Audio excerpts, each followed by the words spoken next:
In this video, we're going to be talking about my best filmmaking investments. Let's get into the video. So if you are new here, my name is Jacob Scott and I make photography and filmmaking videos like this one almost every single week.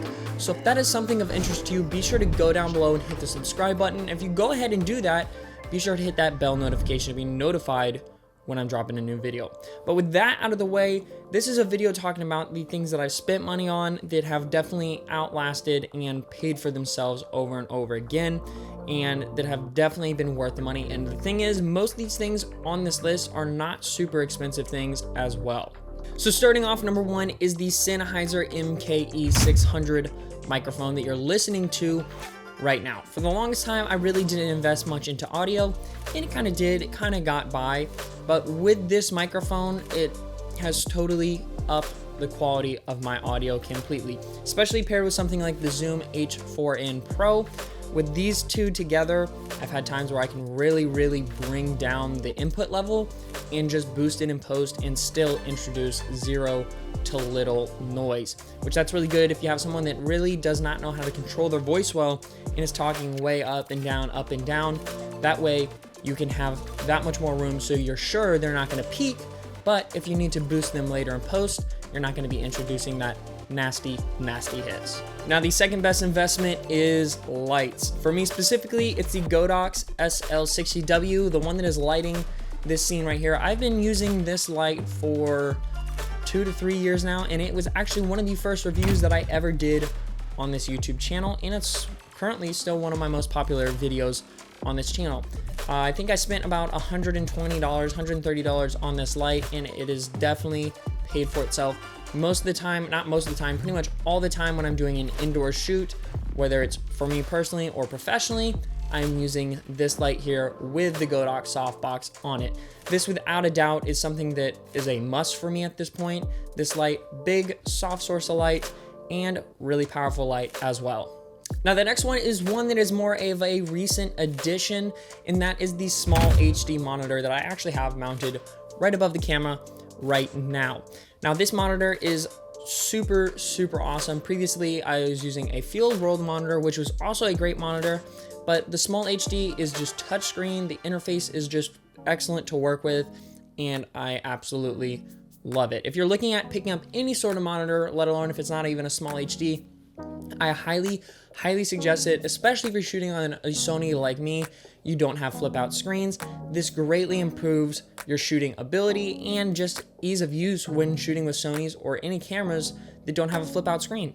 But for me personally, the small HD, excellent monitor, and I highly recommend it. Now the thing is, that monitor is not just mounted directly onto the camera, it's actually mounted onto the small rig cage that I use. Now this has been one of my best investments. I think I held off for the longest time picking up a cage because I'm thinking it's gonna be $200-300 for this cage. That seems kind of like a lot of money, but after spending the money on it, it is highly worth it, easily worth the money. I don't know why I said highly worth the money, that doesn't even make any sense. But essentially almost all the parts on this cage are small rig parts, excluding the wooden side handle, but I do have a small rig top handle, quick release mounts on here, hot shoes on here, and one of the really nice things about this is I do have a clamp for my HDMI from my monitor. That just is peace of mind when shooting, especially with a cage like this. I do a lot of run and gun shooting. I don't have to really worry about my camera getting beat up at all because this cage helps to protect my camera a lot, especially with this monitor on top. I'm, have that peace of mind that I know that cable is not going to snap in there or get ripped out or anything like that. So it really just helps protect your camera, and it's a lot easier to shoot with, I find. Sure, it adds a little bit of weight to your camera, but having a top handle, just really nice and easy to be able to carry your camera around, let alone get low angle shots. And that side handle is really nice, especially for me personally. I shoot a lot on boats, so if I throw my camera on a monopod, it just is something easier to grab onto and to shoot for long periods of time. Now the next thing is something that has probably been in your camera bag at one point, currently is, or will be in your camera bag eventually, and that is a 50mm f1.8. Now the great thing about this lens, pretty much no matter what brand you use, maybe excluding Leica, but other than that, these all tend to be super affordable lenses for what they are. The Sony version I think ran about $200 to $250, but if you're shooting Canon and even Nikon, I think they go down to as little as like $150, if not $100, I believe. But the nice thing about this lens is 50 millimeters is just a great focal length. It's actually very close to what your eyes see, so things just pretty much look really good with compression and everything with a lens like this. And it's f1.8, so it's a pretty fast lens. And that's when people start getting into cameras and DSLRs or mirrorless cameras, they tend to want that shallower depth of field, and this is gonna give you that nice shallow depth of field. And paired with my Sony a7 III, which is already incredible at low light, I put this lens on, which is again gonna let in a lot more light, just makes the Sony a7 III a low light monster. This is also the lens that for probably 85 to 90% of my thumbnails I'm using.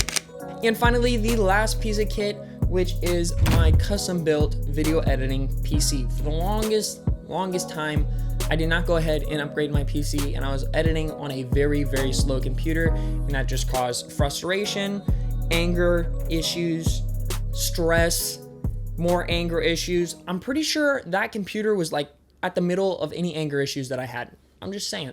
But no, with that out of the way, it really was frustrating to use a computer like that was constantly crashing, just could not work on 4K video pretty much whatsoever, had to proxy anything, whether it was 1080p, 4K, 1080, 60, anything like that, you were having to proxy, and let alone proxies taking just a long time to go ahead and do, or converting footage or exporting footage taking forever. This has been one of the biggest time savers when it comes to investments for me, editing in a fast video editing PC, and it has easily paid for itself over the past year that I've probably had it now. Actually, I haven't even had it a year, probably about 6 months. But as you notice, I didn't mention a camera in this because honestly, for me personally, I use the Sony a7 III. It's an amazing camera, but that, no matter what camera you have, pretty much you can go ahead and use any of these things that I mentioned previously, whether you're using Canon, Nikon, Sony, Fuji, Panasonic, it really doesn't matter. Most cameras that come out nowadays are pretty good cameras anyways. But that's pretty much it for this one. If you did enjoy this video, be sure to go down below and hit the like and subscribe button. It really does help. And let me know in the comments below, what is your best camera investments that you've made previously? Let me know. I'd love to hear from you, and who knows, maybe I'll see someone suggest something. I'll be like, man, I should go ahead and pick that up. But that's pretty much it for this one. I'll see you later.